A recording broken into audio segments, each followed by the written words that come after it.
চলে গেছি, আমি ওইখানে দাঁড়ায় ফোন টিপতেছিলাম, তো বলতেছে আমি নাকি হচ্ছে ইয়ে করতেছি, কার তদবির করার জন্য সচিবালয়ে আসছি। তো উনাকে কাছে এসে জিজ্ঞাসা করা উচিত ছিল। তো যে ভিডিও করতেছে ও আইসাই তো জিজ্ঞেস করতে হবে যে আপু কেন আসছেন। যাই হোক, ওনার জন্য আমি ওয়েট করতেছিলাম। তো আপনি বলেন আমরা কেন আসছি, আমরা কি কথা বলছি এটা বলেন।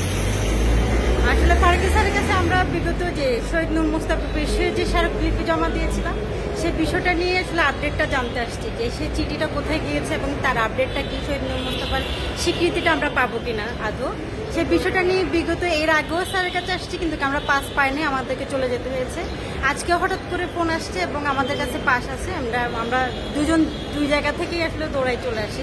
শহীদ নূর মোস্তফা বিষয় এবং শহীদদের একটা তালিকা আছে এবং শহীদদের স্ত্রীগণের বেশ কিছু দাবি ছিল, সেটার সাথেও যেহেতু আমরা বসছি এর আগে এবং সেই বিষয়গুলো নিয়েও স্যারের সাথে আমরা কথা বলতে আসছি, কিন্তু হঠাৎ করে এসে আসলে শুনতে পাই যে আমরা নাকি তদবির করতে আসছি। আরেকটা বিষয় যে এখানে শুধুমাত্র যে আমরা মানে আমাদের কাছে তো শহীদ পরিবারগুলো আসে, তাদেরও বিভিন্ন ধরনের দাবি দেওয়া থাকে, সেগুলো কথা বলার জন্য আসছিলাম। আরেকটা বিষয় হচ্ছে যে শহীদ বা আহত পরিবারগুলোকে দিনের পর দিন টাকা দিয়ে যাওয়া তার সমাধান না, তারা যাতে একটা প্রপার চাকরি পায়, একটা অনার নিয়ে জীবনটা কাটাইতে পারে, এই কথাগুলো আমরা আসলে বলে যাওয়ার চেষ্টা করতেছি এবং পুনর্বাসনের আলাপটা দেওয়ার জন্যই স্যারের সাথে দেখা করতে আসছিলাম যে স্যার যেভাবেই হোক আপনি যদি গভর্নমেন্ট থেকেও না পারেন, আপনাদের তো স্থানীয় সরকার আছে, তাদের সাথে কথা বলেও কিন্তু আপনারা এখানে স্থানীয় পর্যায়ে বিভিন্ন চাকরি বাকরির ব্যবস্থা করে দিতে পারেন।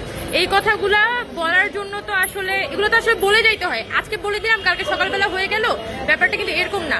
আপু কিন্তু চট্টগ্রামে থাকেন, আপু চট্টগ্রাম থেকে আসছেন যে এই বিষয়গুলো নিয়ে উনি আপডেট জানবেন এবং আমাদের আলো এম্পাওয়ারিং সংক্রান্ত কাজ ছিল, সেগুলোর জন্য হচ্ছে আপু চিটাং থেকে আসছেন। যেহেতু চিটাং থেকে আসছেন, আমরা একটা সময় নিয়ে অনেকদিন ধরে, আজকে সম্ভবত গত সপ্তাহের বৃহস্পতিবার বা বুধবারেও আমরা চেষ্টা করছিলাম একবার, তখন উনি সময় দিতে পারেন নাই। তো পরে আজকে সম্ভবত আজকে দুপুর একটা নাকি 2টার দিকে আমাদেরকে বলা হয়েছে যে আজকে তো উনি সময় দিতে পারবেন, আপনারা একটু কষ্ট করে আসেন, আমরা আপনার নম্বরে ওটিপি পাঠিয়ে দিচ্ছি। পরে আমার যেহেতু ক্যাম্পাস পাশে, আমি তো ভগ্নদশার মানে ধ্বংসাবশেষ কি অবস্থা, আমার রীতিমতো ধ্বংসস্তূপ থেকে আসছি। এই একটা মানুষ, আমি দৌড়ায় আসছি যে আমার দ্রুত এইখান থেকে কথাটা বলে আমার আবার আরেক জায়গায় দৌড়াইতে হবে। এর মধ্যে আপুর জন্য আমি ওয়েট করতেছিলাম, কারণ আপু অনেক দূর থেকে আসতেছিল আর আমার ক্যাম্পাস পাশে, আমি এখানে এসে দাঁড়াইছিলাম। এরপরে হারামজাদা, যাই হোক হারামজাদা বললো তো আবার অনেকের গায়ে লাগে যে কি নাকি বলে ফেলছি।